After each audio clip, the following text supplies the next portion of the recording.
Have you got that one wacky gun that doesn't get enough love? Have you got friends new to shooting sports that you want to get in without overwhelming them? Well, my buddy Ken and I had both those things, so he grabbed his portable flashbang generator and I grabbed my small Korean car. We went to the Carolina Carbine Classic. With how popular pistol shooting sports are like IDPA, USPSA, and other stuff, carbine matches are a little more of a rarity. On top of that, carbine stuff you do find is generally more 2-gun, 3-gun, and like run-and-gun type events, so those are a little less welcoming to newcomers. So the Classic was a great way to get new shooters involved in matches. Stages are kept under 30 rounds if you do them right. Oops. And less complicated from a stage planning perspective, so there's not a big divide from stage planning between like a super good shooter and a super fresh shooter. Still, the experience is nothing like going to an indoor range and just standing there in a bay shooting a piece of paper over and over again. See, the autos have this little box that beeps at you, and it seems simple at first, but it can be a little bit of a bully. If you think you're good and you're not, that box is going to shatter your hopes and dreams, but you don't know what you don't know, and it's a really good learning exercise. As they say, ball don't lie. So Carbine Classic's a little on the easier side of matches, and as someone who shoots a lot of them and even directs my own, I still had a damn good time with my boys and shooting my esoteric Korean blaster. Before we get into stages, the gun that I ran is a Daewoo DR200, which you see right there. It's got a MITS rail on it, some conversion furniture to unban it. The muzzle was changed to a SLR Rifle Works muzzle. It's got a MITS rail and a nameplate RDS. You've already seen it in the B-roll here. My buddy Ken is running a ridiculously cool HK51 clone, a PTR in 308 with an 8.5-inch barrel. On top is a Mepro Light tritium sight, and on the bottom is a Surefire flashlight handguard like the old school HK51 vibe is. This gun is about as impractical as it is cool. We started on stage 4, which was also the easiest of the day. You've got Santa and then his reindeer, so 10 total targets from within a shooting box. I didn't have a great start here, I was just shooting slow considering how easy this one should have been.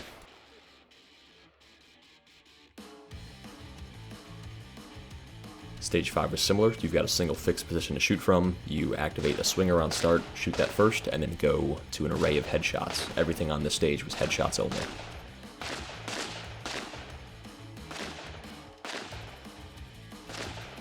You really had to be careful here not to murder a hostage. Every single one of these had a no-shoot under it, and if you went low at all, you'd clip one of those heads pretty easily.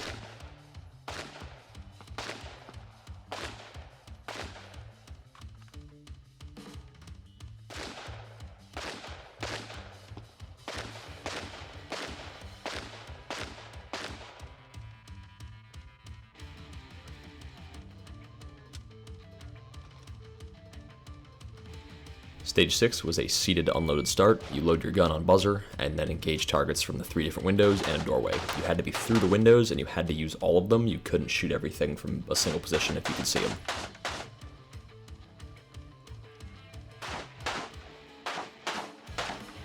If targets had been available from any doorway or window, and you didn't really have to be through them, I would have ran the stage entirely different.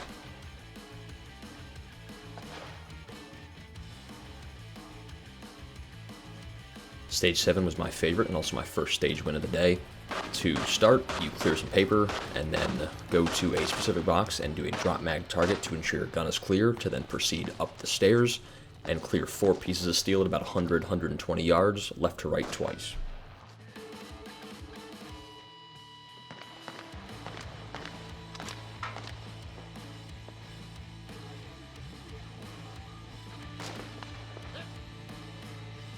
Even with the red dot at this distance, it felt like I was just kind of panning the dot over the target, and when it hit it, I would pull the trigger and then have to stop it on the target.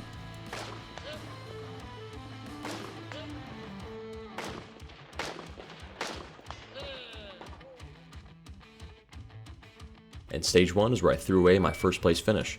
From the rear shooting positions, you shoot across the bay at the paper, and then after doing both of those, you advance forward and shoot the front paper. I realized after the first array that I did it wrong, which cost me time to go back and do it again.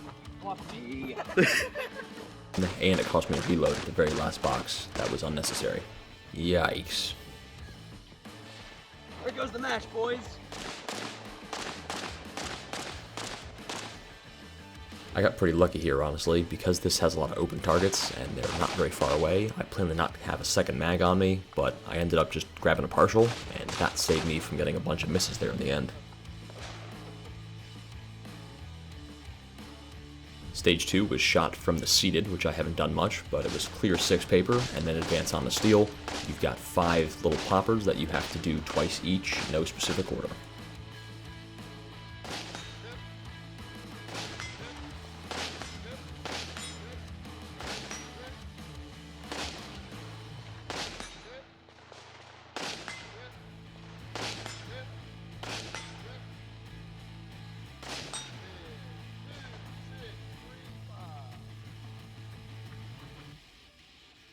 Stage 3 is an unloaded start with 3 different windows you have to shoot from. You don't have to cross the threshold of them like on Stage 6. And I finished out strong here with my second stage win of the day.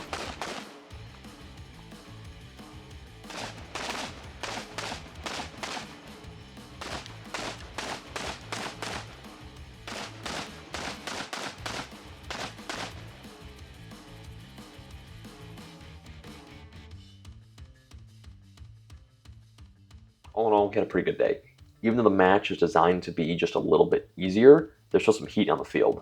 Most noticeably, a guy who goes by Notorious FSB on Instagram, he's won AK Masters Iron Sight Open Division for 3 different years. But by good day, I don't necessarily mean the shooting was all on point. We had a great time, but Ken's solar flare launcher has some quirks to it. The Mepro light on top is a 4 1/4 MOA dot. It's more of a Dorito, actually. It's a triangle. And it's a super blue tinted window, which was washing some stuff out at distance for him.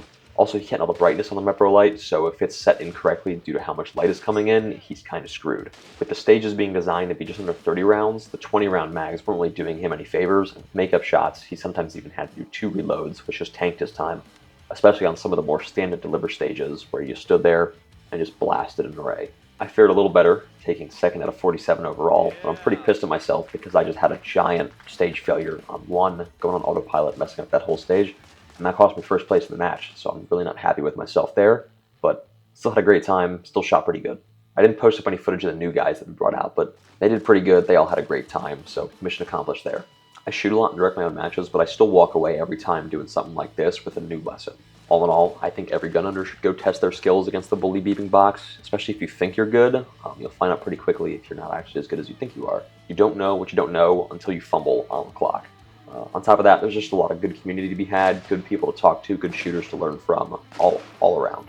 And all in all, this opens the door to other things. Chad, who runs the Proving Grounds that runs this match, also has a series for run and guns, for DMR type matches, and for like a brutality style match. So anything that you want to do, carbine or pistol on top of this, they offer that as well, and this could dip your toe into the water to go do stuff like that. So if your guns just stay in the safe and look pretty, you should probably go fix that. That wasn't supposed to be a threat. Anyway, thank you for watching.